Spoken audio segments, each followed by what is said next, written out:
Hi, my name is Afaq Latif and I'll be presenting my real options evaluation model, which is based on fuzzy payoff method and is used for evaluating an investment or a project. For better understanding of the model, I have divided into three major parts, which include inputs, calculations, and results. There's an extra sheet called balance sheets, and I will come back to that later on. Let's start with the inputs now. So for our input sheet, I have an input created such a way that it includes all the necessary variables which are needed for evaluating an investment, such as it has number of operating years, then investment amount, discount rate, depreciation. It also includes sale price, units, production costs, monthly fixed costs, and any extra operational costs. All of that for basically creating cash flow scenarios. Then we have interest rate, tax rate, and discount rate basically for cash flows. Now, as you can see, there are some cells highlighted as white. What does mean is that these cells can be changed. The values basically here can be changed by the user. For example, I can change the percentage here to let's say 50 and everything then gets updated over here, or I can also change the value here. And what and then there are these cells in light blue colors, and what does mean is like the user cannot change the inputs here because they are basically the calculations based on the values added up here. So these are like minimum, best guess, and maximum scenarios which are created from the value of the investment, and they are created based on the best and worst value they can take. So I have put them as percentages in order to calculate them easily, and that's it basically at this point. Another thing that everything is automated, so if you change any input over here in the white cells, all the scenarios get updated automatically. Then we can go to the calculations part. So what does the calculation part mean is that in calculation part we have all the calculations necessary for evaluation of the project. So we have forecasted values over here for both investment and cash flow. Then we have present values again for investment and cash flows calculated. Yeah, so for these values for cash flows, as I referred earlier to the balance sheets, basically the balance sheets are the real balance sheets I have created based on the inputs provided in the model to get a better understanding of how the costs occur or what are the operational cash flows, and based on that then we can get the cash flow values for all the scenarios, best guess, maximum, and the minimum. They are for better visualization of what's happening, and then they are automated, so if any input or errors changes they get automated as well, updated as well.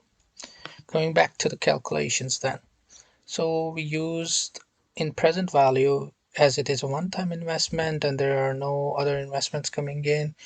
We will not discount it, or there will not be coming any other values in between as costs. But then in cash flows we have discounted these cash flows with the discount rate provided separately for each scenario. And from these discounted cash flows, I have then calculated the cumulative net present values or NPVs for all the three scenarios: maximum, best guess, and minimum. Once I have that cumulative NPV values for all three scenarios, I can then go to output or results part. So basically in output I have just brought ahead the same NPV values that I calculated in calculations and have visualized them over here. Now the visualization of these NPV values helps us understand it better. As you can see, the this is the maximum NPV value, this is the best case value, and this is the minimum value. And it takes a shape of kind of a triangle here, and that's what basically we are doing. We are creating a triangle distribution to a fuzzy number which has an association of 0 or 1. Now we can flip it and have a better look at that way.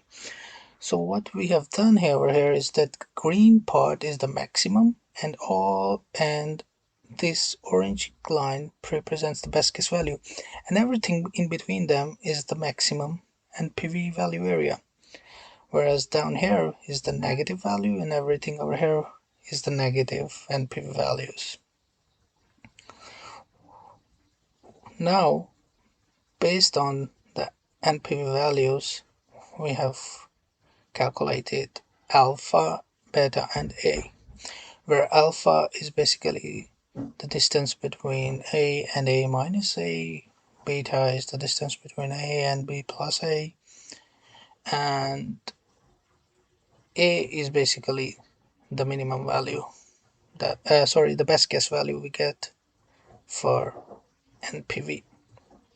Once we have all these values, we can move ahead and we can start calculating the area of the distribution.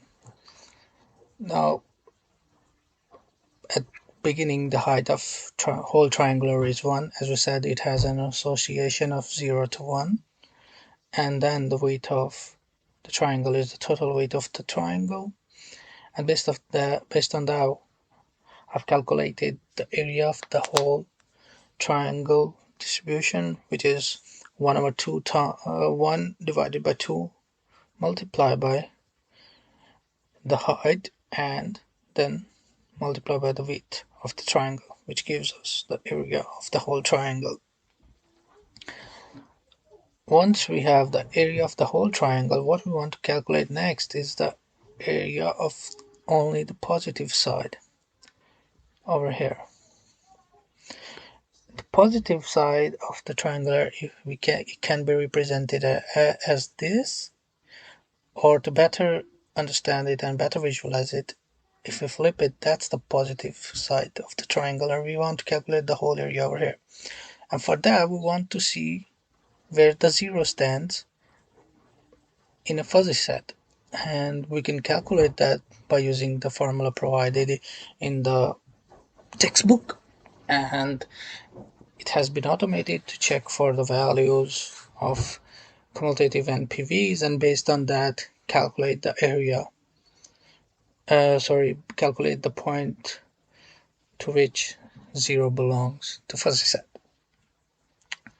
After we have the value or the point of 0, then we get the weight of positive side, and simply as before, we use the formula given to us to calculate the area of the positive side of the triangle.